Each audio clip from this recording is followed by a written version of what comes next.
This episode of The Dig is brought to you by our listeners who support us at patreon.com and by Unruly Subjects, a new weekly podcast about politics and culture hosted by media professor, organizer, and audio journalist Chenjerai Kumanyika. The show is co-created by The Dig's producer Alex Lewis and Row Home Productions. Check out this trailer and subscribe to the show. What's up, y'all? It's Chenjerai. You might know me from podcasts like Seeing White, Uncivil, or Empire City. Podcasts that take a critical look at history. But there's so much that's happening in the world right now that for a while, I've been feeling like I should do something different. So my new podcast, Unruly Subjects, is unlike anything I've ever done before.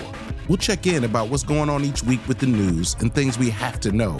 But we're going to do that with some of my favorite types of people: organizers, scholars, journalists. The Department of Justice is trying to propel their narrative that there is vast amounts of voter fraud happening. So that's just one striking example of all it takes to get the power of the federal government brought down onto universities. The purpose of this is to get everyone to understand what we go through as nurses. Heaven forbid you call a general strike and your membership does not cooperate, it's all over. And we'll also hear from some folks who can help us laugh through all the pain. We doing it big. Ain't nothing in the bathroom. Ain't no toilet paper in there, just 10s and 20s. Unruly Subjects is produced in partnership with Row Home Productions and my daughter Yola. Hey, ho, ho. This is the donut party, yo. Subscribe now to Unruly Subjects wherever you listen to podcasts.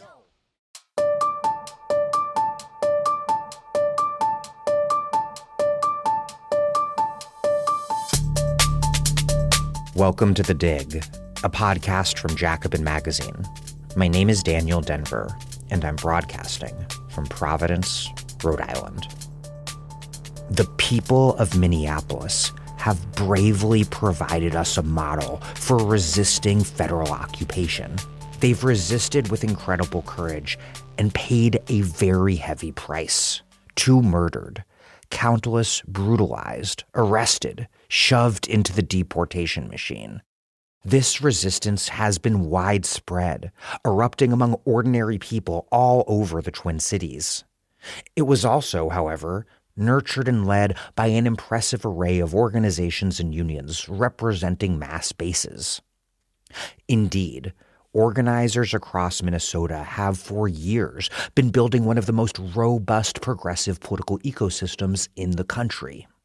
Minneapolis is the birthplace of the American Indian movement and the city that sprung into action after the 2020 murder of George Floyd. In recent years, it has elected multiple socialists to city council and Ilhan Omar to Congress. Last year, left-wing candidate Omar Fattah almost unseated Mayor Jacob Fry. The Awood Center has organized Somali Amazon warehouse workers, while CTUL, or Centro de Trabajadores Unidos en la Lucha, has done important work organizing Latinos on the job.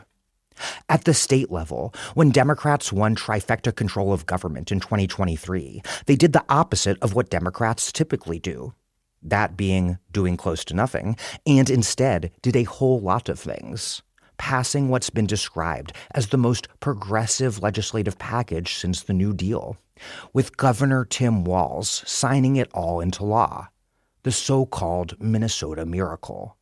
The House Speaker who had shepherded those bills, Melissa Hortman, was assassinated last year. Today, I'm interviewing 3 key organizers who've played a lead role in making Minneapolis and Minnesota such an organized progressive powerhouse that's so prepared to stand up to federal occupation. Emilia González Avalos, Greg Nammacher, and Minister JaNaé Bates Imari. Before we get this rolling, this podcast has ads, but only for trusted magazines and publishers and whatnot that we think our listeners might actually like. We would make way more ad money if we sold mattresses or website services or whatever they're doing these days. We overwhelmingly make the money that we need to keep the Dig up and running through voluntary listener contributions at patreon.com/thedig. And I want you to know that this is unusual. Most of the time, a podcast makes money through ads or by paywalling episodes. That's not how it works here. The Dig serves a niche audience of dedicated left-wing thinkers and organizers all over the world. And that's why we're able to raise these funds from you, our extraordinarily committed listeners. If you live in the U.S., depending on how much you give, we also have mugs, totes, shirts, hats. Contribute now. That's patreon.com/thedig. Okay, here's Emilia González Avalos, Greg Nammacher, and JaNaé Bates Imari. Emilia González Avalos is the executive director of Unidos, a grassroots organization that builds power with Minnesota's working families to advance social, racial, and economic justice for all. Minister JaNaé Bates Imari is the co-director of Faith in Minnesota and Isaiah, organizing communities and people of faith, rural Minnesotans, childcare centers, manufactured home parks, and minority small businesses for racial and economic justice. Greg Nammacher is president of SEIU Local 26, a union of 8,000 janitorial, security, airport, and other property services workers in the Twin Cities. He's organized in churches, on campus, in communities, and in work sites since 1996 and led workers on dozens of strikes, including the most recent strikes to win green cleaning education funds for janitors and a new high-rise window cleaner safety apprenticeship.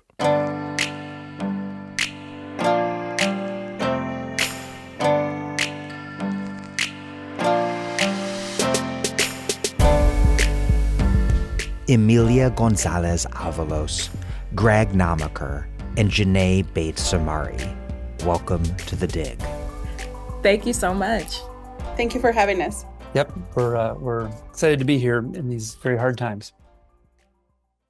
The organized people of Minneapolis have, with truly heartbreaking sacrifice, waged a struggle that's now shaken the MAGA regime unlike anything we've seen yet. To ask this in a sort of bigger picture way before we get into a lot of specifics, how have organized masses of everyday people in Minnesota forced this extraordinary crisis upon Trump's authoritarian project?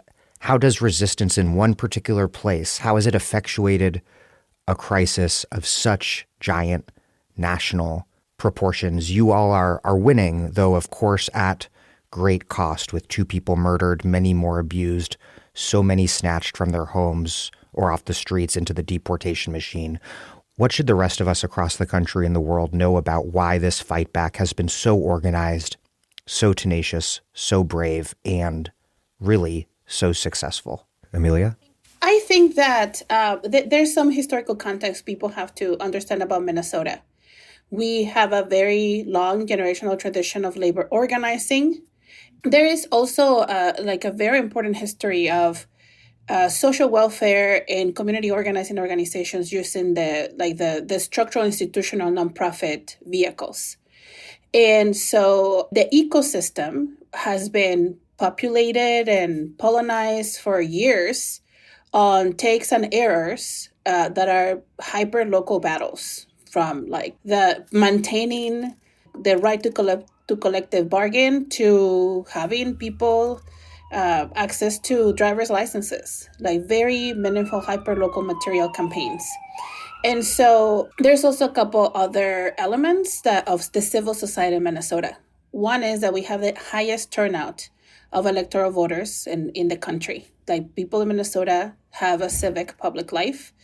And we also are the highest census participation in the country. The social fabric has a robust appreciation for public and civil life. And so in Minnesota, at least, I am an immigrant. We are not a big population. This is what it is. This injury, this mass enforcement is a big injury to our state because we are not a big density of immigrants, undocumented people in Minnesota. We're like California, there's Texas before, Colorado before, Nevada, Illinois. Even Oregon or Washington have largest populations. Wisconsin has a way larger population of undocumented folks than Minnesota. And this is part of I think that is our way of life. I think it is because of our civil life and our organizing that we are being targeted at this moment.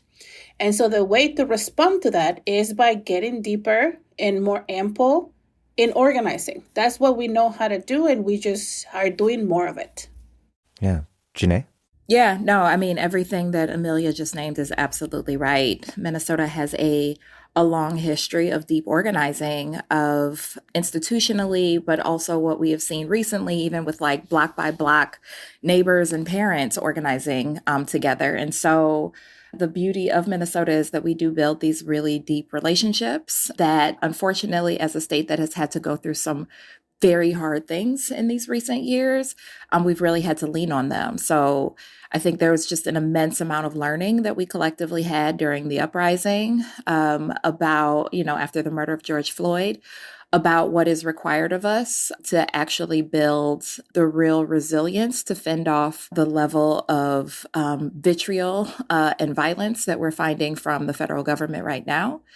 I will also say one of the heartbreaking beautiful things that have happened in Minnesota is that we've gotten very sophisticated with our response, knowing that part of what is happening in Minnesota is a needling by the federal government to try to get us to respond in a particular way. And Minnesotans across spectrum have said we will not take the bait. And so there has been, across ideological spectrum, some clarity about like we are going to collectively care for each other. We'll fight it out later about tactics and tools when we are not facing this existential crisis about our lives and about democracy itself, with the level of just even the constitutional crisis that we're in right now. Greg? The three of us come from organizations that have been doing base building, institutional power building for decades. And that is an important part of the story. And I think how those relationships and some of the tactics that we have been experimenting with for many years have been able to be used on a broader scale than we'd ever used them before. And that is part of, I think, what underlay what was successful on Friday. At the same time, the exact opposite is also true, which is there are so many centers of gravity. There are so many players in motion right now, organized on their blocks, organized through signal groups, structures that didn't exist or didn't exist at a organizational level just literally weeks ago that are now playing key roles. And so I think this, from my perspective, this is an incredibly hopeful story of the combination of systematic, intentional, self-conscious organizing with humility, with clarity, at the same time as understanding in a movement moment when the entire community is provoked, things will move far beyond your organizational control. And that is a beautiful thing. And it requires a certain way to be in that space, because that's different. Usually when a union gets ready to strike, are we trying to do a turnout to an action? Every single person that we are engaging with has been carefully, relationally propositioned to step into action, supported, right, in a very intentional, systematic way. And in this moment, there is a surge of momentum that is just breathtaking and comes from every direction. And it is that heroism and the risks that people, even outside of organization, are willing to take that has been absolutely what has been able to combine to make this so powerful. I want to talk first about organization in terms of what's been happening in the streets in recent weeks, resisting ICE and Border Patrol. And then I want to zoom out and get into this broader, longer story of how organizers in Minnesota over a decade or decades have built the most progressive Democratic trifecta in the country alongside this incredibly robust, dynamic, diverse array of popular organization. So yes, let's start with the past few weeks. How should we understand what sort of organization lies behind this incredible and, again, remarkably courageous resistance movement that we've been seeing in Minneapolis? What in terms of tactics, strategy, organizational models did you learn from cities like Chicago? What have you innovated on your own? And Greg, to follow up on a point you made, how did structure-based organizations, the sort of organizations you all lead that build bases, respond to and navigate a movement moment where things are just exploding beyond anything that your organizations can directly or totally control? It's important to note that in Minnesota, we were already experiencing a surge of immigration enforcement, law enforcement, ICE agents in the streets for months before the murder of JaNaé Good. And there were dynamic organizations like Unidos that had built infrastructure to try to respond to the groundswell of people who are waking up to the notion that I need to do something to protect my neighbor right now. And so there were already some pieces in place by organizational capacities to respond to the hundreds of ICE agents that were in our streets. Once the particular surge took place, where we went from hundreds to thousands, and then the murder of JaNaé Good, there was what I imagine happens anytime something like this takes place, where there is a groundswell of people who are like, I am ready to take action. I want to take action, or I am like terrified and angered and in despair. Like, what can I do? There were a series of organizations who were also grappling with this question and like in real time, very, very quickly. And so because we are organizations that represent a base, so a population of people who are, building their own leadership capacities, are developed to have agency, our bases, as well as just like the community at large, is like there is a desperate need to do something. And frankly, it is because beyond the murder of JaNaé Good, we are also having hundreds, if not thousands of people experience ICE in a way in which they are being assaulted, they're having surveillance, they are there as their neighbors are being taken from their places of work, being handcuffed at hospital beds, having to create systems where they're patrolling, where there are parent patrols around childcare centers. I need people to realize you drop your child off at a childcare center so that they have a healthy, safe place to learn while you go to work. And you can't go to work because you have to patrol that center. So like it became really clear that as much as Minnesotans are like building all of this amazing muscle to care for one another, it was not sustainable for the long term. And it was not enough to get us to the place where we actually would be able to have this masked militia that has now come upon us in the most violent and horrible ways to get them to leave. So we knew it was going to have to go beyond a march. And so many of our organizations that do have infrastructure capacity were also thinking, have been for, months, if not years, also talking about what could it look like to have an economic blackout. What could it look like to get people to that place? And I will say from my own organization's perspective, we have been thinking about Mahatma Gandhi in India, where he called for the day of prayer and fasting. And in that time, it had just become a law that you could not do a strike. You couldn't strike from work. It was illegal and they would throw you into prison. And so a call for a day of prayer and fasting was the way in which you could call people into a culture where we understand that fasting also means that I am fasting from food, I am fasting from work. It is a cultural understanding that this is what we need to do to care for one another. And it was highly political, but it was also highly successful. And so as a faith-based organization, we recognize that both the political and the prophetic are intertwined. And so calling for a day of prayer and fasting was really important.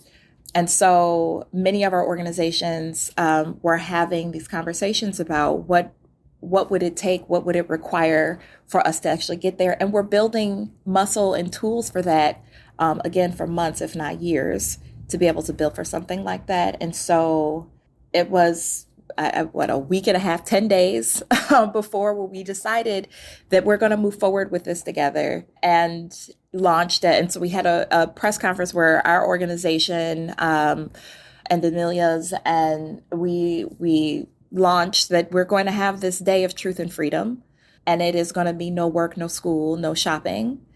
And, and it was, like I said, 10 days before we decided to actually, like, where the day was going to take place. And so from then, labor unions across the state were also enrolled. They were already in conversations with their leaders and leadership and their stewards. And we were able to get to a place to make it real. But I want to be clear that, like, calling, and I'm sure my comrades on here will speak more to this, but, just to say we're calling for a day where everyone doesn't work or shop or go to school, that requires an immense amount of infrastructure and capacity and organizing that has to happen long before. And absolutely, once you call for it, the ground game has begun. It should have begun 2 minutes before you said it, right? And so it is something that we didn't take lightly, and we took it with every bit of seriousness that was required, which was why it was able to be as successful as it was. Emilia? I want to add from like the immigrant rights perspective in a place where we are considered specialty groups and we're not the majority. The structural organizing has helped from not being considered part of the progressive coalition 20 years ago to actually being a core part of the heart of the progressive coalition in this moment.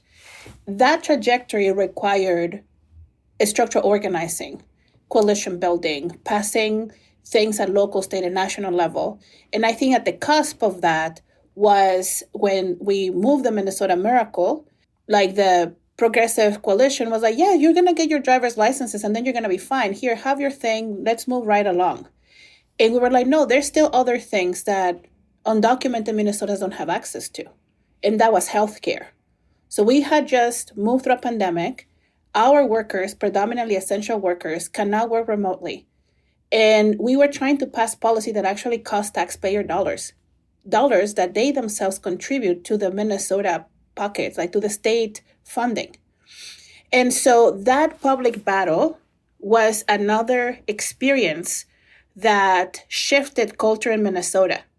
Who are we? Who is accepted? In the last election, we lost the majority. And so one of the only thing that actually was cut from all the people popular benefits was undocumented healthcare. That undocumented healthcare protected paid sick and safe time. It earned sick and safe time, paid family and medical leave, the daycare assistance, like the all other green energy, big funds for schools. This was the thing that was cut. And the reaction from the regular people was visible in public. People did not want to leave immigrants behind. It was a very hard decision for Speaker Hortman, and that was one of the most politicized talking points at the time of her assassination. And so that was still raw with all this immigrant enforcement. And so what we had to ponder as organizers was, how do we stop being a specialty group and actually become a popular front? What is the on-ramp for a popular front? And so that's how we thought about this constitutional observer on-ramp, where we made the bet. People are going to observe. It feels a little passive. But if the enforcement becomes vitriolic, violent, and mean, it will create ripple effect on the person consciousness. It's going to get deeper than an agitation. Like we do that as a practice, like a Linsky practice. It's going to be deeper than an agitation. It's going to be more shocking than an action. They don't know it's an action, but it is an action. Because they're in real time facing the cruelty, and we're asking them, only film, only bear witness. And so what happens with a regular person that is in the face of 7 ICE agents trying to arrest a home father that is taking his children to school, and we're asking them, just film, bear witness, it's groundbreaking. It changes people. And so like we are seeing right now, all of these constitutional observers wanting to do more. And then the leadership development, like this is the Popular Front is getting built on constitutional observing. But then the institutional organizing from their different unions or faith-based organizations or worker center or whatever it is that consistently provides a space for them to build capacity is creating that path and that on-ramp for people to actually take action in a structural way with discipline, with rigor, with a strategy. And so when I think that the magic of Minnesota is that we're not trying to wing big protest and then let's see what happens. We know that the investment on people and having a face of working class and poor communities, immigrants, faith institutions, students, educators, small businesses, professional people, the face of regular Minnesotans, not ideological, not partisan, is what is actually creating a wedge and an opportunity for us in the state. Greg. My response to this question just comes from within Local 26's just experience in the last month. And so starting there, so my name is Greg Nammacher, and I'm the president of our local SEIU Local 26, which represents 8,000 property service workers in the Twin Cities, 7-county metro area. That's janitorial, security, window cleaning, airport workers, Uber, Lyft drivers are a part of our membership, almost entirely immigrant, almost entirely people of color. So for us, a union participating in a community call for a economic blackout is something that is complicated, right? A lot of U.S. labor laws have been built since the 1930s to, very narrowly define the ways in which workers, especially workers under a contract, but often workers just by the law in the public sector, in the private sector, can engage with this kind of a community uprising, have really been curtailed. And so for us, leaning into this moment and trying to figure out how we could support our members that had made the decision to support this community call that were coming from organizations like Isaiah and Unidos, like Emilia and JaNaé's organizations. This was a moment of uncertainty. We were walking on some new ground here. So where that came from is, for us, we had 20 members abducted by federal agents just in the last month or so. This was not distant. This was not in solidarity. This was a raw attack on our direct membership. And while the national narrative from the administration is that this was about going after criminals, none of the people who were detained and abducted had any criminal backgrounds. While the national narrative from the administration is that this was somehow about helping American workers make more money by having fewer immigrants in the workforce, the only actual substantive impact was to undermine wages. An example is, so one of the people who was abducted was JaNaé. He had just a month and a half before come out publicly at a press conference calling for accountability for the non-union company where he was a janitor to pay prevailing wage. It was wage and hour violations. And as a result of that, hundreds of American-born workers received increases in their pay.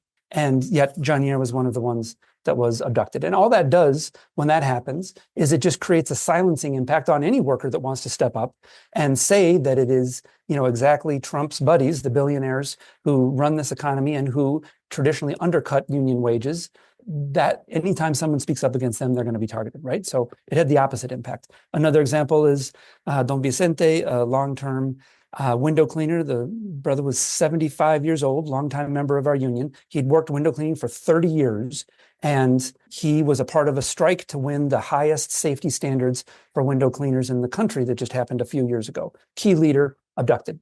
Actually, he was on a flight getting flown out of a Texas holding camp to Mexico. And they actually had to pull him off the plane because they didn't give him any of his diabetes medicine and stabilize his condition before they could take him out. All this was before he'd been able to make contact with his family or even a lawyer. So these were the kind of stories that were coming in daily. Uber, Lyft drivers being dragged out of their car that are part of our organizing committee through the windows, just like this kind of just raw violence on our membership. So from that, we had a member meeting, and always I will say as a union, the first layer, and this is true, of I know what many of our organizations have been doing in the Twin Cities. The first layer is truthfully service and mutual aid, right? Just the raw need that happens must be addressed as organizations first, even before we can really look up at the power dynamics and getting people into motion. And that's hard because in many ways our organizations are built to fight, but we do have to take that first moment and really make sure that we can support people where they are. So know your rights trainings, which Emilia's organization have been a core part of for like years beforehand. Just finding resources, legal support, right, food, all of those things. That was kind of the first wave of response. But then members' own fury on this was just getting increasingly large. And so we had a Zoom meeting right around the time of the call that JaNaé was talking about, of the press conference declaring this day, and multiple members on the call. It was about 150 of our top rank and file members. They started saying, we're not going to go to work. And so we just asked at the center, hey, we've heard that this call is out there from community. We're seeing you in the chat saying that people want to honor. Let's just understand how many people are planning to not go to work for this day. And literally 95%, this is, again, we as union leadership, we're not organizing this whatsoever. 95% of those leaders said, we're not going to work. So I just think it was an incredibly powerful measure of when community organizations have the courage and the clarity to call for a date and are ready to start building the infrastructure, that people's anger needed a place to go, right? And we'd already done multiple very large, in Minnesota by that point, I think we'd done 3 10,000 person marches at least. That was just since ICE had gotten there, and a 70,000 plus person march on the No Kings Day in the fall. So it was just such an important moment of congealing. Here is something concrete that we can do because we are so full of anger right now. So, and as a union, then part of what we did is, remember, each union has its own contract, has particular laws, sectoral dynamics. So, we just had to really be thoughtful. So for us, we really reached out to the employers as soon as possible and just said, look, we understand there's tons of workers that are not coming in. And so we want to be transparent with you and help understand what is happening. That was some of the first steps that we did. And those were the key first pieces. And then once that had happened, there was this tectonic shift within the rest of labor. Not every local union is as impacted directly as Local 26's membership is, but across the board, I think unions were really hungry in a way that I have not seen in many, many years of being within the labor movement, and willing to take risks. And so I think it was about 4 days after the press conference that JaNaé mentioned, calling for this day of no work, no shop, and no school, that the local Central Labor Council, the Minneapolis Regional Labor Federation, formally endorsed. And it really was just an incredible breakthrough because, some of the locals in that CLC had not even taken a position explicitly about ICE's, presence in the city up to that point. And so it was just an incredible acceleration. And I think, again, this is this dynamic that has been so powerful in the last few weeks, which is sometimes labor is the leading front on certain issues. Sometimes labor falls back a little bit, then community needs to lead. Sometimes, spontaneous actors outside of organization take the lead, and just really trying to find the best strengths of each of those sectors and running with that.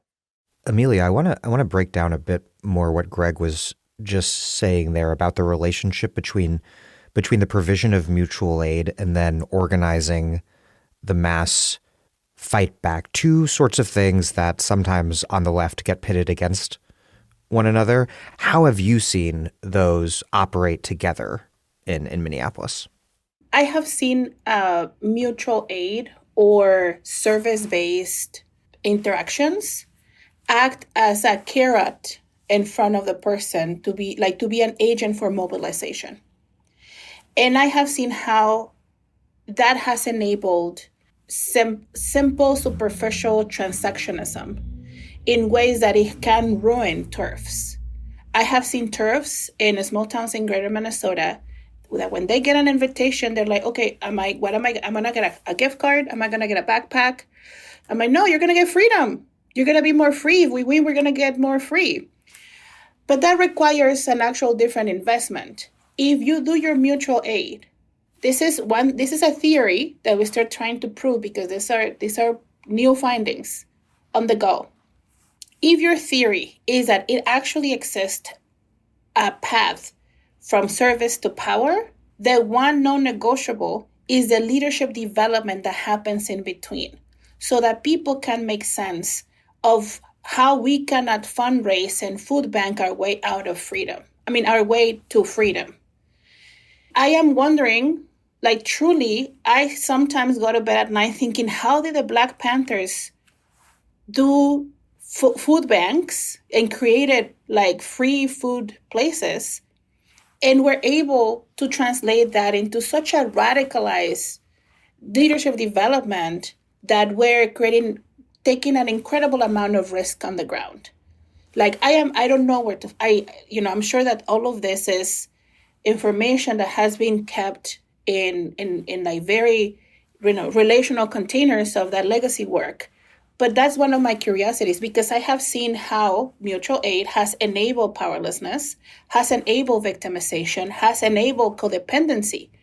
And, it can get you someplace. You can do a GoFundMe and you might get $20,000, $50,000. That's about it. Like freedom, changing systems, changing conditions, having choices is something that only can happen when you organize with other people. And so I wrestle with that. I wrestle with that when we have associate organizers that want to take the shortcuts. Yeah, JaNaé. Yeah, I absolutely agree with Emilia. And I think what we are seeing in real time are ways in which groups of populations of people have been organized. And I'm speaking specifically, so we also organize a lot of Islamic mosques across the state and a lot of Somalis, Somali Minnesotans who have been most certainly the group of people right now who have been the target and the validating excuse as to why it's okay to decimate a state, and using lots of false narratives about fraud to make it then this is the reason why Minnesota is deserving of the kind of violence that we're getting here from the federal government. And so we've been organizing with and Somali Minnesotans here in Minnesota have been organizing, getting grounded in strategy, actually building a real people power in order to pass policies and laws and to leverage their collective voices, and have continually been a scapegoated crew of people. Like we know that this, what for some may hear about is like this new flavor of fraud language on childcare is something that we were hit with back in 2018. This is just like recycled bull that just keeps coming up. And the thing that the Somali community and most certainly like Minnesotans have been learning consistently is that power is what protects us. So actually building power is our protection mechanism. And we still, of course, are frankly still needing immediate triage. And so what does it mean to have be able to have that immediate triage of like meeting people's needs in that instant moment while also having the long-term strategy and ground game? And so what I'm sure many people in Minnesota are seeing is the fact that there are a number of, Somali immigrants and Muslim Minnesotans who are participating in what's happening right now in different ways. And so, yes, there is the absolute need for folks to have the mutual aid food sources and the rides. And it is like to also, let me be clear, the strong majority of both Muslims and Somalis who live here are here fully documented, right? So like that is also a reality to the point that I think others have already lifted up here, that like largely what we're experiencing in Minnesota has very little to do with actual immigration enforcement. It is purely about punishment of a free state that they want to continue to be in occupied territory because we won't bend. And so there is, I think, simultaneously happening, which is like, it will take much longer, deeper conversation and analysis about how there are mosques that are providing mutual aid right now, while also strategizing with us about how are we creating the kind of scaled enforcement through the mass actions that we've been doing through the Day of Truth and Freedom that are a wraparound to real political shifts and change that are not just about making sure that you get a warm meal tomorrow. And so I think, it is a continued experiment in a similar way that America is an experiment of democracy, of multiracial democracy. Before we get any further along, is there anything in terms of tactics, strategy, modes of organization that are important to convey to organizers who are listening right now that we haven't already covered? Things that have made your mass resistance to federal occupation as effective as it's been? Just more nuts and bolts organizer stuff. So there's key learnings for me. So I am a director, but I'm organizing. I organize constituencies too. And in Unidos, we argue that protests answer the questions, what are we mad about? And institutional organizing answer the question, we have some power, what can we do with it? Or if we want to do more things, how much power do we need to build? And so what I am learning right now is that we have seen that research that has brought us to this moment show us that there has been mass mobilization, more than the 3.5% that folks argue that is the right amount of people to topple fascism. But I think that what I'm learning right now is that this type of protest movement helps us create the moral clarity. But we need to build a majority that impose political consequences of these actors. So movements are early, brave, and clear, but they are not majorities. Alone, they can be insulated, demonized, and repressed without backlash. So fascist projects expect this. This is why, we're seeing this oppositionary character demonization of people like Renee Good and Alex Pretty, who were killed publicly. But majorities, by contrast, move differently. There's cautious, there's contradiction, and they're also risk averse. So that's the reality. We're talking to businesses. We're talking about the risk of not meeting the bottom line, and what are the consequences for the actual spreadsheet, and just different things that we did not contemplate when we were organizing people with a self-interest of changing something in a lane. And so we are seeing the legitimacy breaks. This is wrong. This is not normal. Safety numbers appears, participation feels collective, not heroic. Participation feels collective, not heroic. And then a credible alternative exists. There is a plan and a path forward for the bigger we. And so that this is part of the Popular Front that exists to lower the cost of participation and normalize resistance to millions of ordinary people. So what does that mean for the regular organizer? It means that you have to wrestle with how much of your ideology is your organizing versus your relationship is your organizing. And the relationship is always going to be the compass to create that kind of bigger we. The idea, regular people do not care about ideology. There's already a court and a condition set for sterilize ideology and demonize ideology in ways that we don't have right now time to address and vaccinate, I guess. But the relationship, the actual listening in the relationship without the ideologies for the self, but the actual relationship meets people in a common ground. We don't believe we should have fascism. That's common ground. It doesn't mean we get to compromise our ideology. It means that your ideology, it is not the tool for the relationship building to be able to be successful at what we're trying to build.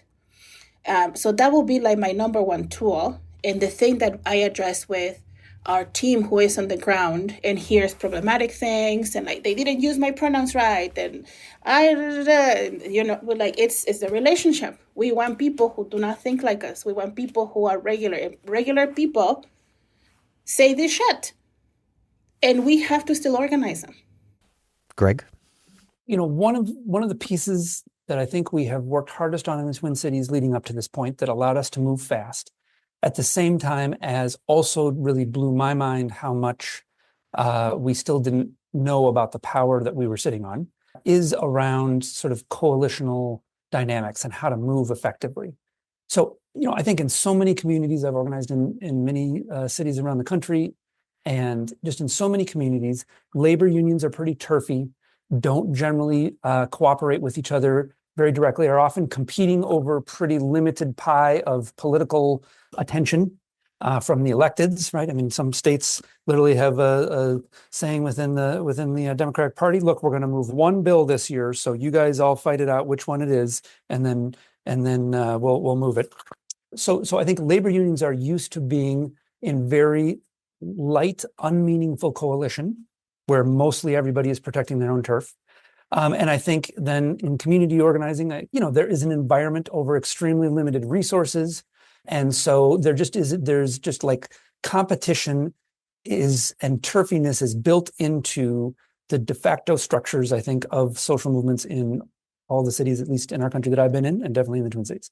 So, we have some theories, I think, that have been very important leading up to this, which is 10 years of intentionally not trying to build a big tent, broad coalition on any event that comes up, but trying to build a deep alignment of a set of organizations that are clear about building power. That means that it's not big in number, but it is a set of leaders that are ready to take risks and that are crystal clear, because at least on the Local 26 side, we are crystal clear about this. We are big enough and strong enough to win 3% raises each year. But if our demands are bigger than that as a union membership, and they are, because if we win a 3% at the bargaining table and our bargaining committee gets deported, then we have not moved forward one iota. So if our demands are bigger than small incremental steps forward in traditional bargaining, then we must be a part of a set of power organizations that can move faster and more powerfully. But that does not mean then that we jump into a big tent coalition with everyone. That means that we think systematically about who are the powerful organizations and sectors in our city that are ready to take risks, that need more than they can win by themselves, and that are hungry about that. And so I think that, the term we use for that is alignment. It's a deeper thing. We're underneath each other's hoods. We are critiquing, Emilia used the term agitation coming from the Alinsky tradition. We are agitating each other. We are pushing each other because we have a self-interest in each other's bases becoming stronger and us being able to grow and have more power. So I think that first concept of alignment is super important. And it was those core set of organizations that were the first ones that were able to really look each other in the eye and say, look, anybody can call for a big protest in this moment. And that, of course, is important. In fact, the same group called for a big protest like 3 weeks earlier. So it's not against big protests. Those are absolutely essential in the first phases of mobilization. So, but that is just the first step. I also think there is a second lesson, which is once that alignment has made its choice and is serious and is real, then there is a second question, which is that alignment powerful enough? And I think we've got 10 years, 15 years of history of pulling off things that we refer to as weeks of action, which in some ways have the same architecture, where each different group would do its own action on its own issue, on its own target. And that was wonderful. And then sometimes we do a unity march at the end. What was great is we're supporting each other and building out a sense of deep solidarity. But it is also true, we did not trigger the imagination of the broader community in many of those. We almost always accomplished more than we would have by ourselves, but it was not this level of being on top of a wave. And so I think there was a choice then also, once the press conference that JaNaé had named happened, right? Once the small group of the aligned organizations came together and said, okay, we can help seriously bottom line this infrastructure, then there was a decision to open up to a broader set of organizations. And I just want to name that decision because I think this is important. We also spend a lot of time, probably correctly, analyzing the weaknesses of the other parts of our movement. No kings, they're great. They can do turnout like stuff that we've never seen in our lives. But man, those people cannot hold folks and do leadership development. Community groups, labor, they got money, they got political connections, but good Lord, if they ever moved their own base, we would actually be somewhere. Plus half the time they're racist. So, just like, again, all those critiques, probably pretty righteous. So, the clergy speak a good game. They can rain it down from the pulpit, but like, where's the beef? So anyway, all these wonderful critiques, but this was a moment, and I think this alignment intentionally, in addition to the bases that it was moving, made a choice that there were going to be players that were not traditionally in our tent, flawed players, but players that brought something that we knew we didn't have. And I just think I'm not talking about being humble. I'm talking about being extremely surgically clear that there are flawed characters and actors in your community that can for sure as hell deliver areas that you can't. And if that's true, you got to figure it out and figure out how to run with them. And that is just not how most of our local movements are built. And so I think that also just led, the numbers were like mind-boggling. 700 businesses, small businesses came out. Again, that was in part because of our organizational muscle, actually anchored by Unidos and others, but also because we were willing to dance with some folks that frankly had kind of opposed us very recently on some, policy stuff. And the labor unions themselves, the state AFL-CIO ended up, endorsing, again, just a tectonic shift with labor unions there. Students were doing walkouts throughout the week, in the week leading up to it, as well as the day itself. So I just think, the signal groups and the very decentralized, beautiful pieces that had been doing a lot of the immediate raids response, that's both Emilia was talking about, and kind of a neighborhood-based layer underneath that, again, limited in some of the things that they could execute on from our perspective as power-based organizations, but absolutely decisive in being able to move in this moment. So to me, it was that intentionality about understanding others can deliver what you can't, that also opened this up to be at a level that was so much bigger than this structure and these organizational muscles had been able to deliver before. Yes, a million times yes. And I think both to the point of what Emilia was naming about needing this majoritarian support, and then what Greg is naming about getting to a mode. I would even use the term respecting where other people are as well, because we know that doesn't always happen either in our organizations and in our different corners. And so actually respecting what others can bring to the table in a new way, it allowed for us to also have a clear strategy that was also around defections. And I think that is something that, in this new era of this new level of a Trump administration, many of us have been getting clearer and clearer about, that we actually do need a number of people to defect from this current authoritarian regime. And so part of the strategy as we were building, not just towards January 23rd, but in knowing what we actually need in this political moment, it is going to require a whole set of people who drank the MAGA Kool-Aid to say, oh, actually, this is awful, and to say it with their chest, right? So we had to construct and flank them to be able to have a permission structure to do that. And so, yes, it was, I know we had what Greg has named the 700 plus businesses who had signed on, loudly signed on, but we actually and I know Emilia can speak to this as well, there were well over 1,000 small businesses and mid-sized businesses that were closed on this day. And so there is, and maybe those extra 300 were we're closing in solidarity and maybe can't sign on the dotted line to be really bold and public about it, but recognizing that is also a sign of the cracks in the systems. Just and I know we're going to probably talk more about the actual impact of the day itself and all of the many, many signs of defections that we're recognizing. But I think it is important to note that also required us to have intention about that as we were going into it. We had to have a compass towards, this is not just about, it is absolutely about ICE out of Minnesota. And that means we have to make sure that we are making room for a whole crew of people who would be willing to say that, who probably wouldn't have a couple months ago. I'm Sam Adler-Bell, and you're listening to The Dig, by far my favorite podcast for sophisticated, lucid, and very, very, very thorough conversations about the past, present, and future of left politics. Personally, I would be completely lost and adrift without it, so please support the show at patreon.com/thedig. This episode of The Dig is brought to you by our listeners who support us at patreon.com and by Equator, a new magazine of politics and ideas. The ongoing moral catastrophe in Gaza shattered the moral authority of the Western establishment and its media.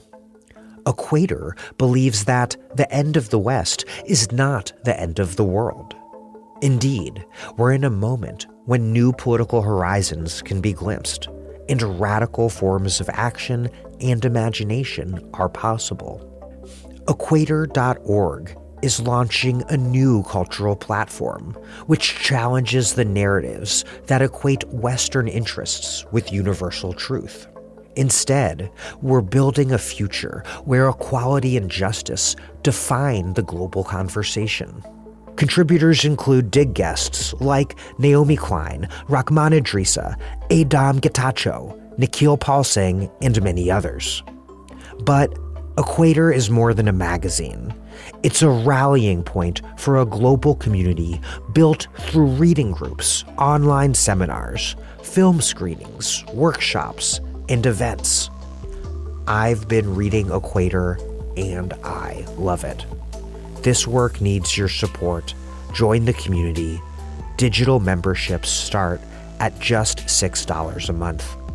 Find the essential voices you've been missing at equator.org. You know, general strikes are often called for on Twitter or little pamphlets or whatever, yet they're very rarely made a reality. In fact, I think the last U.S. general strikes were in 1946 when there were citywide general strikes in Stamford and Hartford, Connecticut, Camden, New Jersey, Lancaster, Pennsylvania, Rochester, and Oakland. And, of course, Minneapolis, the prior decade in 1934, was the site of a historic citywide general strike led by Trotskyist Teamsters, the same year that there were citywide general strikes led by other socialist and communist tendencies in San Francisco and Toledo. And then you pulled off what you pulled off in Minneapolis on January 23rd, whether we call that a general strike or something else. What did it look like to pull this off, and what was the impact in terms of the balance of forces between mass resistance movements and the federal occupation, and in terms of, within the mass resistance movement, building the strength, density, depth, transforming the collective subjectivity of the movement of movements that you're building? What is scale in day-to-day organizing in peacetimes to adapt and code switch into not peacetimes, to like pre-fascism? And one of the understandings for organizers is that we are not seeking ideological agreement. Like, we are trying to build collective capacity. Collective capacity. That means actual infrastructure, actual people, actual, like, not, the agreement is not the key. It is the collective capacity is the key. There are three things that I note, and like, again, this is the way my brain works. I'm neurodivergent, so I like to put things in containers. So it was about being numerous enough. Like, is there enough people who are angry about this stuff, who are showing up to our trainings and who want to do more? The second one, are we as institutions embedded enough? It doesn't mean that there is a top tier of very smart people telling us what to do, but like, are we as institutions embedded enough with some sort of agreement on how we're going to wield what we have built with our infrastructure in the past 5 to 10 years? And the third one is, are we disciplined enough? Are we disciplined enough to remain in this nonviolent, peaceful escalation that takes risks, that takes sacrifice, so that we can protect the normies that are coming and being onboarded, so that they feel that they have the courage to march in below 0 degrees and not shop, not go to school, not use services for a day. Those are like the sort of like the containers that I thought as we were thinking about this. And like, when we're talking about embedded institutions, embedded enough, it is about having the comms folks, the people that know about, like JaNaé is an expert in communication. We have to also track what's happening at the legislature and in the federal government. Like, everybody comes to their gifts in this embedding of talent and capacity and brain, so that then their popular front can take this collective risk in the public arena to move things and to move the needle in the direction that it's required to topple pre-fascism.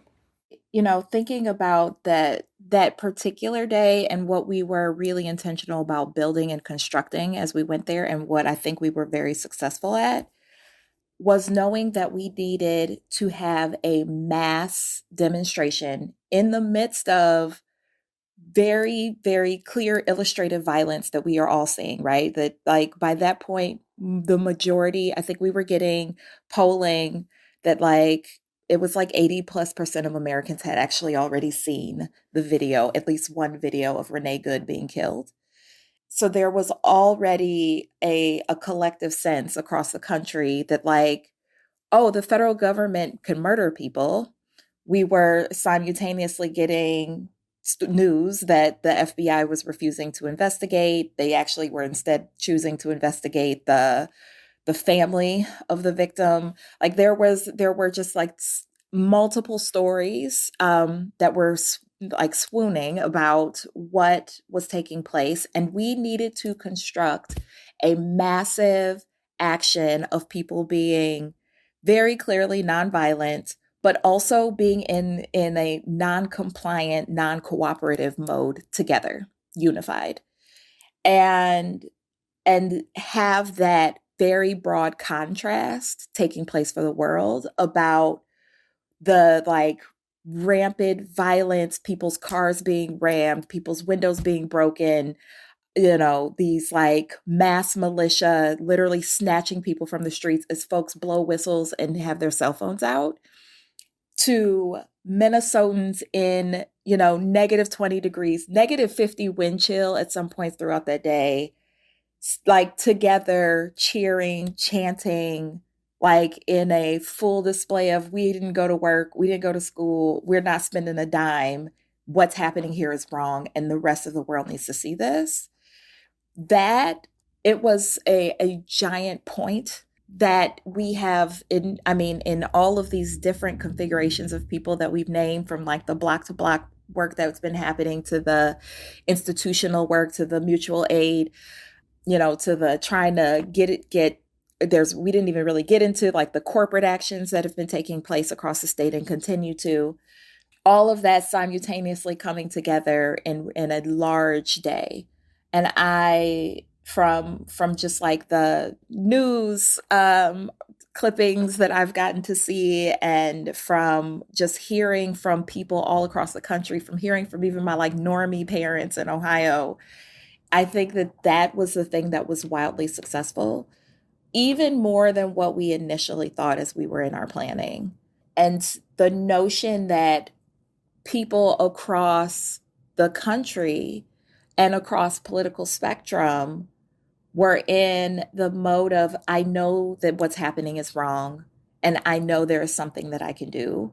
And the notion of like nonviolent noncompliance being something that is, frankly, like in this country, a tool that has been beautifully used, and I would say underutilized, being able to be levered in a moment that really calls for it.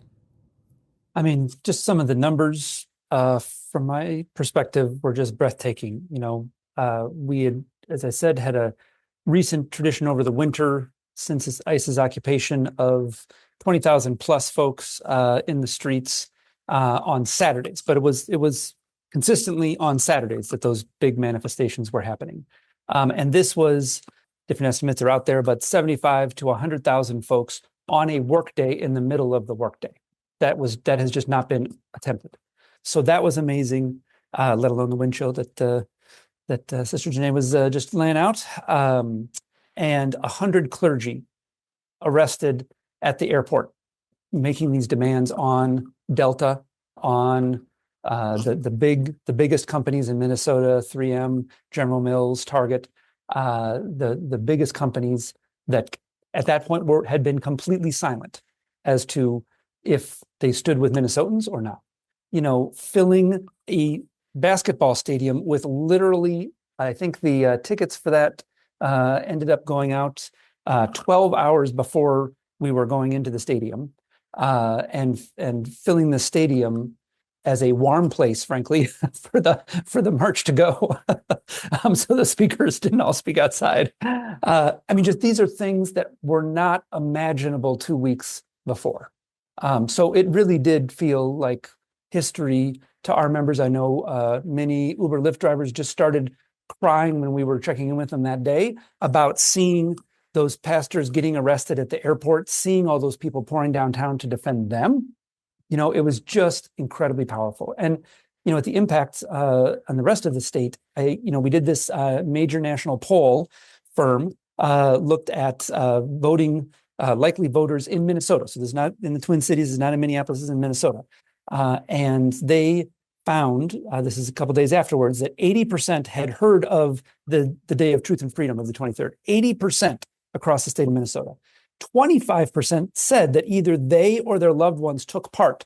So if you extrapolate that, that would mean roughly 1 million Minnesotans took part in some way in the day. Anyway, it's just amazing. And this is an event called for literally 14 days before. So it was really amazing. And then, of course, the short-term impact is small. The big-term impact is what we really care about, which is to end ICE funding at the national level, to get these fools out of our neighborhoods across the country. But in the short run, it absolutely broke the dam that had been holding back of the silence from the business community. And there was a letter that came out 3 days later for the first time saying that they called for an immediate de-escalation.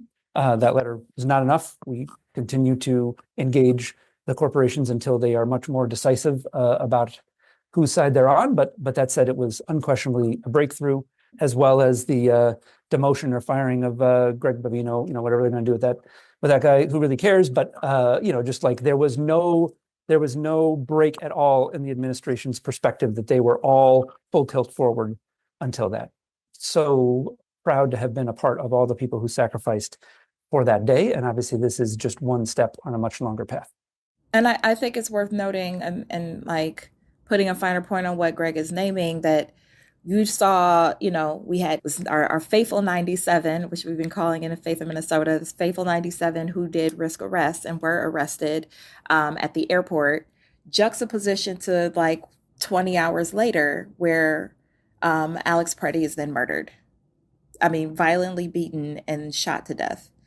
And it is, again, it is a very clear juxtaposition about what is happening here in Minnesota. What is the vibrancy of the fight of Minnesotans, as exhausted as we are, but not tired, moving forward together in the midst of the continued occupation, the continued violence by this particular regime. And so even as Greg is naming, the shuffling of the deck chairs on the Titanic is not at all like the very clear demand that came from folks from this, million plus in Minnesota, who are demanding that ICE leave. And then with a whole other series of demands around what does it mean for us to, frankly, be clear that we're caring for Minnesota, we're caring for our neighbors, but we're also very clear that Minnesota is being used as a test subject for what could happen in other places.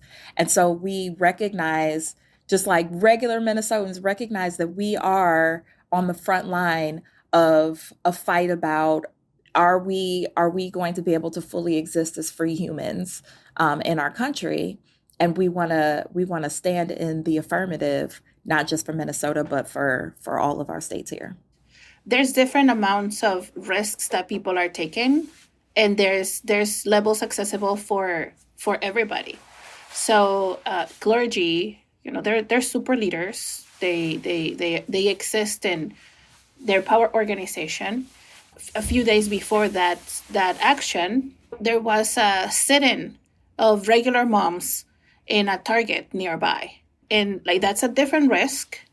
They sat down and spoke about what happened to Renee Good. This was before Alex Pretty was murdered. So they spoke from the perspective of being a suburban mom, a metropolitan mom, and nobody was arrested, but nobody was trespassed. But it is a level of risk that meets people in their own path. So having organizers that do not get in the way of people's self-agency and can be as ambitious when leaders and regular people are unleashed is incredibly important. I hope that this is a part of a national discussion, and so thank you so much for opening up this space between organizers in different communities about how we learn from this experiment. I mean, there's many errors that we made, many things that could be better. This was just a first step down, I think, an intentional road to push the envelope and try and do something, to your point, that has had very little ability to execute in the US for decades. So we really look forward to that discussion. But I do think it's also true, we've just got to be very clear.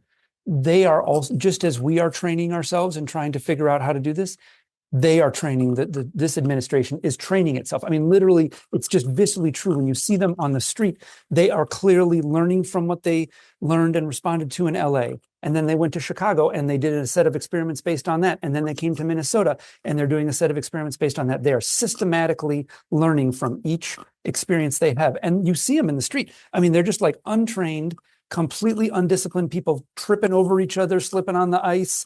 We all entertain ourselves with that, running into each other's cars. Like, they are just not very tight right now, but they're training. They are training and they are getting sharper.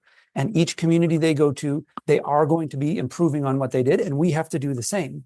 And we should just be completely clear that while they've started politically by going after the group that this administration thinks is most vulnerable, thinks that is best for their TV ratings, they are building an internal, unaccountable army that will go after any and all domestic opposition. And so whether that is community and community organizations that have nothing to do with the immigrant community, or that is churches, or that is unions, none of those structures are safe from this training that they are giving to them right now to use on all of us. And I just think the more folks are clear that while our immigrant brothers and sisters are unconditionally and unquestionably the front line and are taking the most risk, this is a set of tools that will absolutely be used on all of us unless we use these opportunities to push back and learn faster than them. A few follow-ups there. First, Greg, what might it look like to build a national infrastructure, or a national infrastructure of state and local infrastructures, perhaps, that could support these sorts of actions across the country at scale?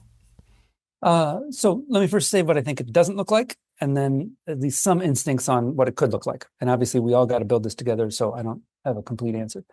There is already in the Twin Cities, I think I've seen 3 new calls for new dates for the next date that can be economic blackout or general strike. Again, it's a beautiful spirit, that the fact that this conversation is on the table with our community, and this community has so many centers of gravity and powerful, bold, courageous people that are ready to run. That is a beautiful thing. But it is just also true, this is a new tool that I think we have to, as a movement, really take seriously and understand the serious organizing that goes into it, just as the civil rights movement did, with its intentional acts of civil disobedience, as the Gandhian movement did, as, any successful revolution around the world did. You just have to build very structurally and intentionally towards this. So we're really excited about engaging in that dialogue, but I think just naming dates and hoping that, the whole community will show up just risks 2 things. One thing is just you don't move the ball forward very much if it's small. And you also just, if everything is a general strike, then, then every protest is a general strike. So I just think this is a beautiful tool. We stand on our ancestors' shoulders and trying to use it in this new contemporary context. But we just should be very serious about it and do the real work so that the next times that this needs to happen, it's twice as big and much more national. But in terms of the infrastructure, I think that needs to be contemplated. I can just speak first within the labor movement and let my sisters speak to the other pieces. Labor just has to decide if it is going to be a leader in helping to set the conditions for these kind of citywide shutdowns. Obviously, each each sector has their own legal requirements, and we need to do our best to comply by those. But it is just also true there is a certain level of risk. And I don't know of, in the last 70 years, a people's movement that has successfully fought back the slide from democracy into authoritarianism without a labor movement that is at the front, not alone, again, labor by itself cannot do it, but is at the front of the other leading sectors of the society pushing back, because we do the work.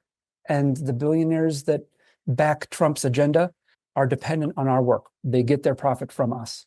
So I think this is a real reckoning moment about how can we actually relate to this as labor. And I think for those that are ready to go down that path and take those risks, I think then there's just really a systematic set of tools that we need to build. I mean, the majority of labor unions in the US have not struck just on their own bread and butter terms at the end of their normal contract expirations, in many cases for generations. And so there is just a set of muscles and tools for how labor unions can support workers who choose to not come to work based on a community call for an economic shutdown. There's just a set of tools that I think we have to help support our brothers and sisters to do. And I think if Minneapolis shows anything, it's that these are concrete tools. We have many of these tools. This is not some Martian universe that we're talking about. This is just another city that has been jacked up by a federal occupying force. And this can be replicated anywhere. Minnesota, we stand on incredible history here, but there's nothing we're doing that's rocket science. This is basically just good organizing. And so, and not even that good, semi-good organizing. And so I think that is the challenge, is take this off the pedestal, take this out of the history books, and let's just start doing some concrete trainings on it. And we're going to make mistakes, but we'll start to get there. Emilia, JaNaé. I have more questions here. For example, I wonder how neoliberalism has affected the culture of organized labor. What is there's some gains for the institutional labor movement in the US, and how does that affect the culture and their courage? And the same happens with the nonprofit industrial complex. There is an actual ecosystem that can exist because of neoliberal policies that allows us to build some monetary foundations so that we can do and exercise our work. I don't think it's healthy to be oblivious about those forces and about the financial systems and how we're trying to organize with those in the United States of America. And so the other contextual condition that is unique is that we are organizing within what people can call the belly of the beast.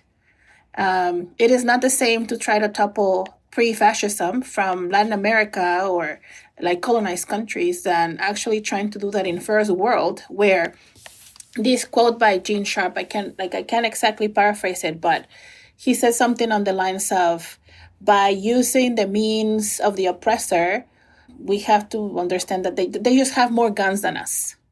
This is why we have to remain peaceful, because they have more guns than us. Just power mapping. It's just tool auditing. And it cannot be more true that in the United States of America, where the military budget surpasses the budget that many smaller countries live on. And so those are contextual questions that we have to understand when we have to make decisions about what we're building a new reality. We're building a better offer. I don't think we're going to be back in neoliberalism because people cannot afford to be in that reality. It has not worked for the working people. But then this project of democracy, is it asking us to give something away in terms of our infrastructure, in terms of the way we relate with the billionaire and their funding and their money? I am very curious about that. But I tell you, for me, as a person, I don't know if my bosses at the board will be happy if I say this. I will be happy to work myself out of a job. Unidos then wouldn't have to exist I'm not trying to build, like the most powerful organization, it's like not empire building for me. But I think that all of these questions will be answered in the next 3 to 5 years as we're trying to actually consolidate a majoritarian agenda that absolutely has to have a different relationship for working families in terms of the economy and financial systems. JaNaé. Yeah, I think that as we are thinking about what could happen in terms of building national infrastructure, I think a lot of that is happening right now. And, to Greg's point of we want to do it with intentionality and be really thoughtful and make sure that we're doing as much cross-pollination as possible. I 100% agree with that. And I think that, I'll say it like this. I very recently, I got trained in Kingian nonviolent direct action training. And the beauty about Kingian training that is, of course, like completely grounded in the philosophy of the Reverend Dr. Martin Luther King Jr., it talks about nonviolence as it is a posture and positioning that is both internal and external. It is an embodiment that you have to use in like all aspects of life. And the reason I think that's important to lift up right now is because rightly what Emilia is saying is like where we were before is something that no one wants to return to. And where we go next is going to completely be grounded in like where are people being cultivated to embody a particular kind of way. If we are thinking really about what does it mean for us to build the kind of infrastructure to have like a truly national infrastructure that could make possible a national strike or some sort of like mass action of noncompliance in a very well-disciplined way. I think what is happening in terms of people being really clear about like, look, we were all sold a story. I mean, many of us didn't buy it, but definitely a lot of us bought a story about how the 2024 election was about being able to afford your life when a lot of people couldn't. And then what we realized is what we bought was a spectacle of cruelty, like to show us this horror and violence and hatred towards certain groups of people. Like if we could demonize Black people or immigrants or Muslims, surely you will forget that the money that we said you were going to get, we're going to give it away to billionaires. And we're going to put it into more spectacles of cruelty. And so people are definitely like more and more folks are waking up to, okay, that happened. Where do we go from here? And I do think like it is going to be these institutions, places in Minnesota, in Chicago, in Portland, in DC, who have started to build this muscle and have built a pretty good one about how do we start to embody the next stage and get in some alignment together about how we move together. I think those things are totally possible. I also think we need to think strongly, and of course this is the faith lady in the room saying this, but we also need to think about our faith communities and faith institutions. 64% of Americans go to church every Sunday. And like, what does that mean about these institutions and what is possible? And that is a place where they are getting cultivated to like embody a particular way of thinking. And from what we've seen just in Minnesota, when we had literally hundreds and hundreds of faith institutions sign on to the day of prayer and fasting for truth and freedom, either saying like, we're going to open a space for vigil, we're going to create spaces of mutual aid for people, but we are absolutely unequivocally calling for ICE to leave Minnesota. And we're talking about like even, evangelical churches. I do think that this is a really rare and prime opportunity, not just for what's happening in Minnesota, but what is continuing to happen in our country. Because, what's happened in Minnesota, of course, is not just about ICE. It's also about our federal funding is getting cut off department by department right now. Like we haven't even gotten to the fact that like our child care assistance program has been cut here. Our food assistance program has been cut here. Our farmers federal funding has been cut here. Like there are ways in which this squeeze that's happening here is expected to happen in other states. We are seeing it with our healthcare assistance that's happening across the country. So like, how are people getting, regimented, ready for what's next? And we can do that together. Emilia, you mentioned that they have way more guns than us, and I think that's an important point given debates that sometimes exist on the left. It would be highly disadvantageous for us, to put it mildly, for this conflict to become primarily an armed one. And yet not punching or even shooting back, I mean, easier said than done, because, as you've mentioned, the Trump administration has wanted nothing more than to provoke a certain sort of response from the people of Minneapolis, and they've been committing violent, brutal, rude outrage after outrage in an attempt to get that response. And yet they haven't gotten that response. Minneapolis has shown remarkable discipline, staying nonviolent in the face of unbelievable provocation, just monstrous actions from these MAGA thugs in uniform. How has that happened? How have so many people stayed so disciplined?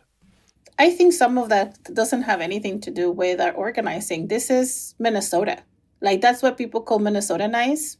Like, a lot of Scandinavian immigrants and like that kind of the Iron Range. And, you know, you have to really like understand the history of what kind of settlers moved into the state. And I know it's not perfect. I'm not trying to romanticize Minnesotans. But I think that tradition of welcoming refugees, like, let's not forget that Minnesota was one of the places that welcomed a lot of refugees out of the wars in Southeast Asia, and then welcoming the refugees from Somalia. So that happened in like the material facts of history. But I think that for organizers, it is a responsibility to understand history, to like actually nerd out of what has happened in other places. And one of the things that became very clear to me was happened during a visit to Chile. Like the Chile story is so interesting. There was a Popular Front. This has been the incubator of the most fascist and violent regimes that the history in Latin America has ever experienced. And the freedom looked like horrible neoliberalism that has created just basic food. Access to basic food is one of the key issues that people in Chile have to deal with. And so we were there, a few of us were there during the times where they were arguing about the plebiscite, a deep reform plebiscite, that they needed to remove these guardrails in order to create the reforms that will benefit working people. And in my conversations, there wasn't enough relationships, there wasn't enough mistrust, and there were so many ideologies at the table. And I don't think the task that the job was to defend the whole society was clear enough. So without that big material win, what happened, and like I'm saying this in simple terms, I don't mean to offend any Chileans. This is just very simple, high level, superficial for a podcast. But this is what it shook me. From plebiscite to electing a Nazi is mind-blowing to me. It speaks to me about the actual efficiency that community organizers have to get very serious about in terms of ideology, in terms of organizing discipline, organizer math, and understanding the task that the defense is for the whole society. It is not for our lefty socialist utopia. We can get there, maybe. I don't know if that will be my job. But the task right now is a defense for the whole society. And when you have a democracy, we can continue to do reforms and make bets. Like a majority can create the conditions for governing. What I have seen is that revolutions have created conditions for counter-fascism, for actual regression, and more violent authoritarianism. I say this as I am a grandchild of the revolution. My great-grandfathers were assassinated for trying to own land in the state of Mexico. They came to the village and killed all the men that were 14 and over, including my grandfather's parents. And so the consequences, like the actual generational consequences of that kind of violence when you're trying to build an armed revolution, is not just felt by the people experiencing that at the moment. It has felt through generations of trauma. Like my grandfather developed alcoholism. He's like, God bless his soul, he was a very violent man. And so we have to understand, what are we enrolling people to do, and what are the risks that don't end when the newspapers leave our state, when the flashes are not here, when people are not writing about this. I don't want to have that kind of responsibility with my members. I want to know that the things that we're embarking on doing together are disciplined enough, studied enough, wrestled enough, because that is the job of organizers. That is the job of leadership. And I think we have to take that very seriously. There are consequences. There are deep generational consequences of armed revolutions, whether or not they're righteous. And I don't want that for my children. I can say that as a person that actually grew up with those consequences in my family in Mexico City. I've been thinking about to this question about the ability to maintain the kind of rigor and discipline that we have been able to in the midst of violence here. I agree that it is certainly not just like organizing that has made that possible, but I do, and I would not overstate the role of organizing that has made that possible. I think like a little bit of like this new flavor of Minnesota Nice, and I say that in a good way. Minnesota Nice is not always used in a positive, often in a pejorative, especially in Black spaces. But I do think like it's a strong bit of that has played a role. And I also do think that organizing and organizing capacity has played a large role, because what we're seeing is that folks are mirroring where the center of gravity is. And like, I think about, for example, the airport action that took place on Friday, where we had actually several hundred clergy who led that action. And then we had a few thousand who were there to show up and do what they thought they needed to do. And the clergy held the whole, that they made it clear that this is a very somber moment. We are here in meditation and prayer for our state and for our country and for the over 2,000 people who have been taken from this airport and sent somewhere, who have been disappeared and abducted. And like holding that, it made it possible for then the entire crowd is singing with them instead of just shouting F ICE. There is it is a mode, I think, that comes out of the discipline of those who have made the choice to lead. And as Emilia rightly named, are taking responsibility for what happens where they are.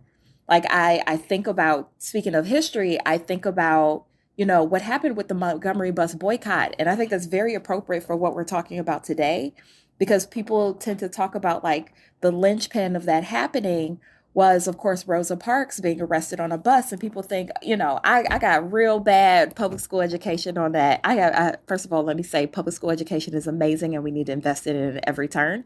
And I was taught years ago that Rosa, just her feet hurt and she didn't want to get up, right? And now after actually finding out the very expansive way in which there were hundreds of people who organized for that, like Rosa was chosen because of her ability to manage her emotions, her mastery of self, even down to the hue of her skin. They were very, very intentional and selective about who is going to be the one who does this today. On a particular day, at a particular time of day, everything was meticulous. And it is, I think, like that story needs to be told, because then even from there, you talking about what happened after that, the meeting of 5,000 in Holt Street Baptist Church in Alabama, where they voted. They took a vote together to say, this is what we're going to do, so that they were taking responsibility for 381 days, which they didn't know how many days it was going to be, but they were taking responsibility to make sure that people could still get their kids from childcare, that they could still get to work, that folks could go and get their groceries, like literally having to build the infrastructure as they went along.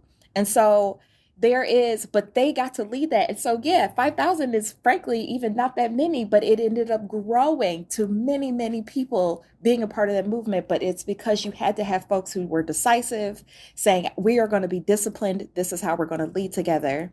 And so I think it is that spirit, even here in Minnesota, that continues to lead, that continues to keep us in mass in a place of, this is what we need. We need this nonviolent direct action that, again, is going to be a very clear contrast from what is happening. No one will be confused about who the peacekeepers are in the midst of what's taking place.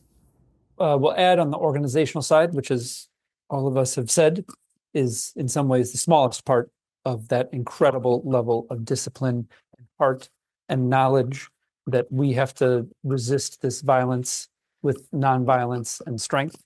So knowing that the majority of that is not done directly through our organizations, I do think that this is one of the hard things to hold organizationally, is that usually we run towards very clear deadlines.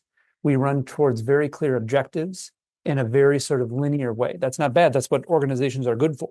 And obviously in the last, a week and a half, 2 weeks, there was a very clear objective and a deadline, but we would not have met it if we had not built a capacity beforehand, built a capacity that we did not yet know how it would be used. Unidos trained 30,000 observers, legal observers. Isaiah trained hundreds and hundreds of clergy. Some of our close allies trained thousands of folks in nonviolent disobedience, civil disobedience. Local 26 spent, years preparing our members to be able to defend their rights when they did not go to work. Those were muscles that we had to build, and I think particularly a call to our movement that now needs to be systematically built, even though we don't necessarily have a date when we know we're going to use it. Because it was the murder of Renee that made our deadline clear in the Twin Cities. And so I just think this is going to be one of the hard organizational things to hold amongst us as organizers, is how do you build the capacity without knowing the date you're going to use it on, but knowing damn sure you're going to have to use it, but really being able to build that muscle and then have the flexibility to understand when conditions move such that you can use it. I want to zoom out and look at the longer story. A decade, in some sense, decades of organizing and coalition building went into building just this really remarkable, durable, progressive power at the local and state level in Minnesota, a project that became known as the Minnesota Miracle when Democrats took trifecta control of the state in 2023 and passed what's been described as the most progressive legislative agenda since the New Deal. What did Minnesota organizers do, and what sort of strategy and infrastructure did they build to do it? How did various social movements and base building organizations, labor unions, religious leaders, various others, all strategically build this mass organizational capacity to transform local and state politics? Honestly, what we saw on January 23rd was really an iteration of the kind of concentric circles and like configurations of organizations and groups that made that kind of thing possible. So in Minnesota, as we've named, there has been an investment into real organizing, into base building, into development of leaders, into development of people, regular Minnesotans being able to have agency. And because we are working with a bunch of regular people, we also know that a regular person is not very few, if any, like one issue people exist. In the same way that Greg is naming that, like, yes, their leaders want this 3% increase, but they also want to make sure that they can ensure that their neighbors aren't getting snatched off the streets. They want to, make sure that we have thriving education systems and healthcare and et cetera, right?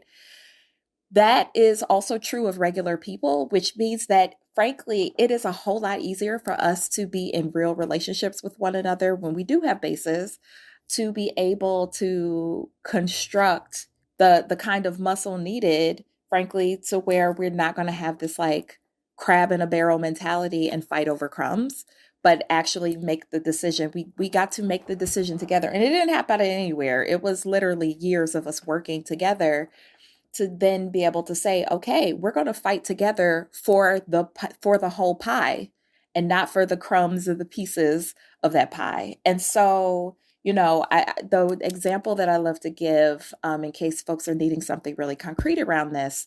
So I was one of the leads around voting rights restoration for formerly incarcerated people.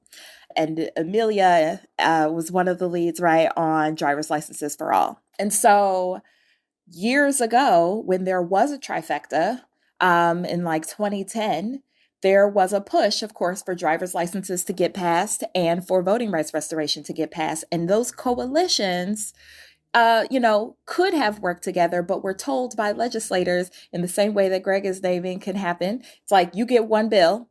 We can't do two controversial things. You get one, like, figure it out.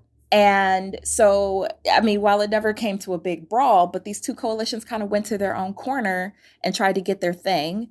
And then at the end of the day, at the end of that session, they said, oh, sorry, we ran out of time. We're not doing either.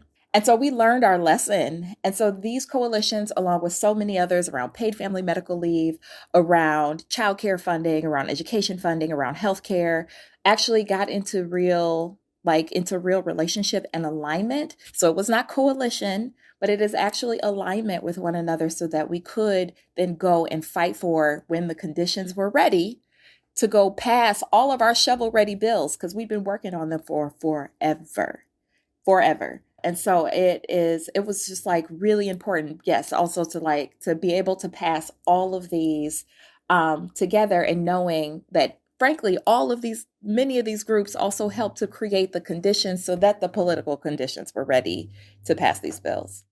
I think for us, Unidos is one of the largest undocumented and mixed status constituencies in the state. We used to be an immigrant rights organizations only, and then we started adding constituencies, and we're not a multiracial organization, and immigration continues to be a key project in a key campaign. But like from the perspective of undocumented folks, I was not a citizen. I was very undocumented back when we started the actual infrastructure. The conversation with legislators was entirely about political consequences. And for them, the only political consequence was best measured in electoral participation. And so we're not an electorate that can vote. We're not sizable. We are essential workers, not have a heavy economic power or any organized monetary alignment, like per se business associations or organized labor, AFL-CIO. And so we had to build political means of production. We understood that all these benefits that First Amendment provide through C3, C4, and PACs did not forbid immigrants or non-citizens from that kind of infrastructure building and participation. So we built C4s, we built our C4, we built our independent expenditure. We had the option of building a coordinated PAC, but we didn't do that because in the pro-immigrant, we didn't have enough of a pro-immigrant majority to be considered as part of the Democratic Farmer and Labor project. And so that kind of infrastructure allowed us to not remain in the nonpartisan, very rigid C3 infrastructure, but gave us a pathway to start getting at some battles from the social welfare side, which is it's harder to raise. C4 money is harder to raise, but also contest some of the political means with infrastructure. And for example, our first bet was to talk from our C4 side about Al Franken. Al Franken did not want, he actually verbally opposed DACA, even though this was not a congressional project. He thought it was unsustainable, which it is, but it was something. It was a material gain for undocumented students. And we didn't have a vehicle to talk about that in the public arena from a C3 perspective. We needed an independent expenditure with some oppositional bandwidth. And we did a very small project. I kid you not, that costed us less than $1,000 with a very small oppositional project. And we were able very fast to get a meeting with us, like to have access to like a whole broad of different strategies and political conversations that we had been very foreign to do. Like this is, caucuses are very big in Minnesota. I could never enter a room where caucuses were taking place because I'm not a citizen. I was not a citizen back then. I am a citizen now. But I was not a citizen when we started building Navigate, now Unidos. So these vehicles, like the actual infrastructure, as mundane, as simple as that can be, but like having the intuition and the sharpness that this type of infrastructure will break barriers so that we could participate in different and unexpected ways, created a whole new arena of contesting and building that then led to the trajectory to contest power, organize voters, and set up an agenda that became part of the culmination of the Minnesota Miracle 2.0. We organized the largest Latino GeoTV operation in the state, larger than the party, which I must say, do not think highly. It was a very low bar. Building something bigger Latino than the party, it was not a high bar. They were not taking this constituency seriously at all. We did, and we had the receipts for that. We also changed the way in which they relate to the Latino voters in the state and in other places. We also, with Isaiah, we were able to change the rules of caucusing, and we transformed the conditions so that regardless of citizenship or incarceration history, anybody can caucus in Minnesota. That is incredibly empowering for undocumented folks to get the calls from the congressman, from the senator, in ways that not even sometimes citizens experience. So in our lane, that part of infrastructure, those types of lessons were formative. So on how we could hold our ground in our agenda when we had the majority in 2023. And we also had agreement with labor and organizations about what's the social contract. We just don't leave people behind. Mean it, not just say it. Don't get in our way, respect our leadership. We're going to do our work on our side. It doesn't mean that I'm expecting the AFL or SEIU to build our turf, give us comms, and give us money. We build our rep, we build the turf, we build the infrastructure, and we utilize it and operationalize it to deliver the wins that our members deserved. But we didn't have a piecemeal where we were fighting each other for breadcrumbs. We were clear that we were not going to tolerate that kind of inside and outside divide and conquer. And I think that is one part of the key elements on how, this alignment of Minnesota values table was actually able to pass so many important, groundbreaking reform with a majority of one in the Senate. Now we are in a different project. We built this infrastructure and now it's scaling. So we're thinking about scaling for the next time. Greg. So completely agree with what JaNaé and Emilia said in terms of, the electoral infrastructure that was built, the clarity at all times on this being an alignment of organizations that are building power. Again, advocacy organizations are wonderful. We need them for smart people to help us figure out how to land the plane, but power organizations based on real memberships in working class Minnesotans, that is what distinguishes all of our organizations, and running hard, understanding of those bases and how to organize them was at the center. And of course, as JaNaé talked about, if there are real power bases and you are making a play on electoral power, then the way that you approach policy and the kind of negotiations that you have to do change, right? And we've been able to navigate those, not some successes, some failures. Obviously, we didn't win everything we wanted to, even in the 22-23 sessions, but I think we're at a much higher level of coordination than we were before. I think that the other pillar I would hold up is what you were asking about is a set of legislative breakthroughs. The cosecha, that's the harvest of one phase of this work.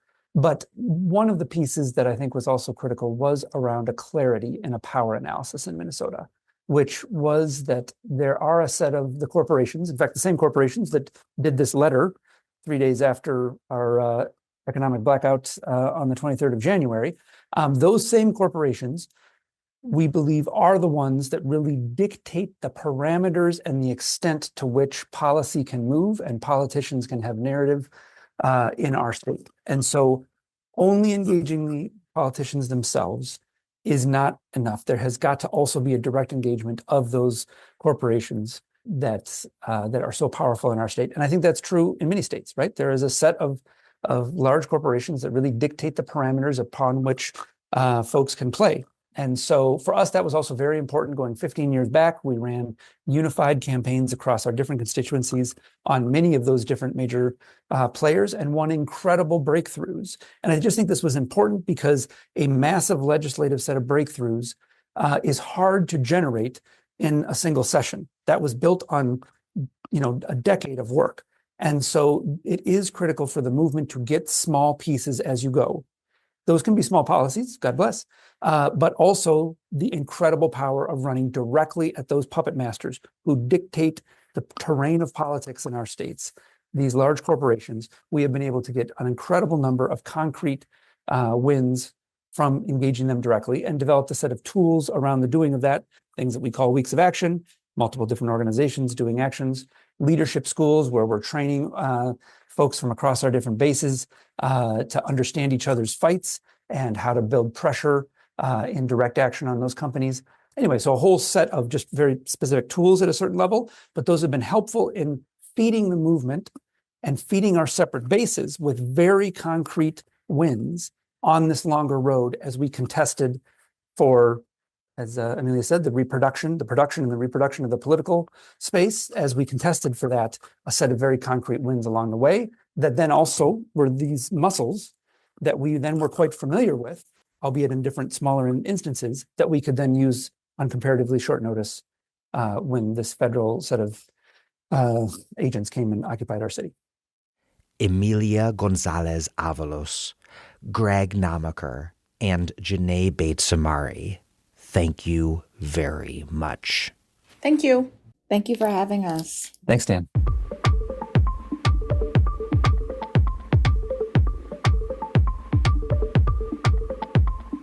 That was Emilia González Avalos, Greg Nammacher, and JaNaé Bates Imari. Emilia González Avalos is the executive director of Unidos. Minister JaNaé Bates Imari is the co-executive director of Faith in Minnesota and Isaiah.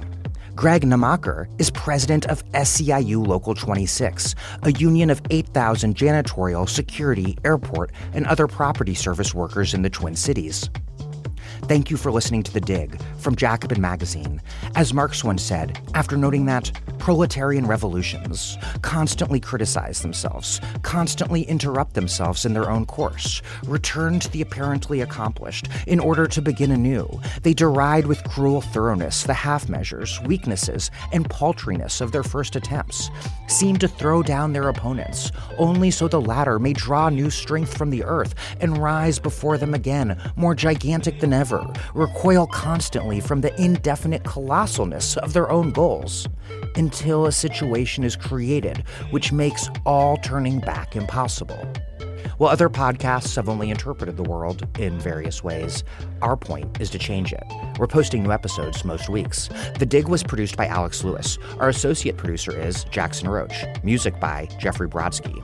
Our operations manager is Sylvia Atwood. Our senior advisors are Theorio Francos and Ben Mabey.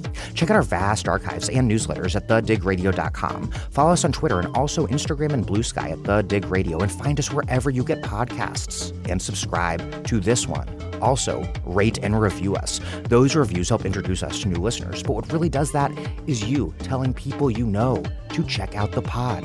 Please make propaganda for us, and do find us at patreon.com/thedig and make a monthly or annual contribution to keep this operation up and running strong. Even a few bucks is huge.